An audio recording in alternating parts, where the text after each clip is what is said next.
First reading, a reading from the first letter of St. John, chapter 2, verses 18 to 21.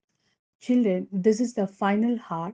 You have heard that the Antichrist is coming, and now many Antichrists have already come. From this, we know that it is the final hour. They have gone from among us, but they never really belonged to us.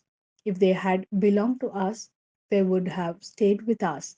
But this was to prove that not one of them belonged to us, but ye have been anointed by the Holy One and have all received knowledge.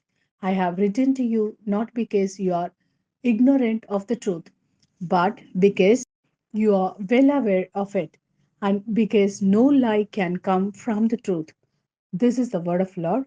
Thanks be to God. A reading from the Gospel according to John, chapter 1, verses 1 to 18.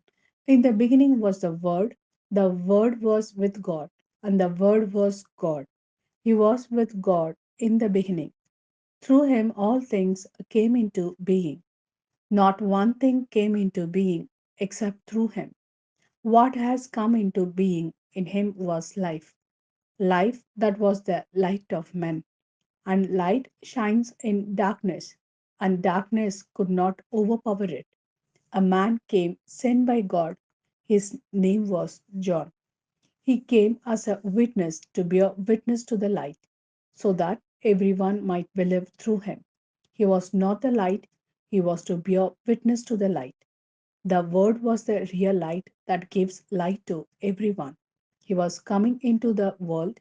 He was in the world that had come into being through him, and the world did not recognize him. He came to his own, and his own people did not accept him.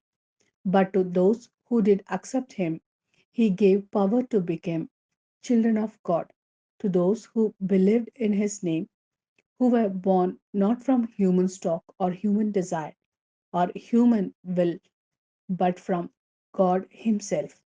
The Word became flesh.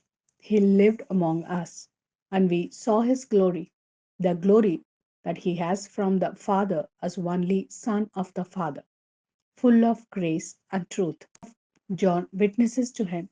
He proclaims, "This is the one of whom I said, 'He who comes after me has passed ahead of me, because he existed before me.'" Indeed, from his fullness we have all of us received one gift replacing another. For the law was given through Moses. Grace and truth have come through Jesus Christ. No one has ever seen God. It is the only Son who is close to the Father's heart, who has made him known.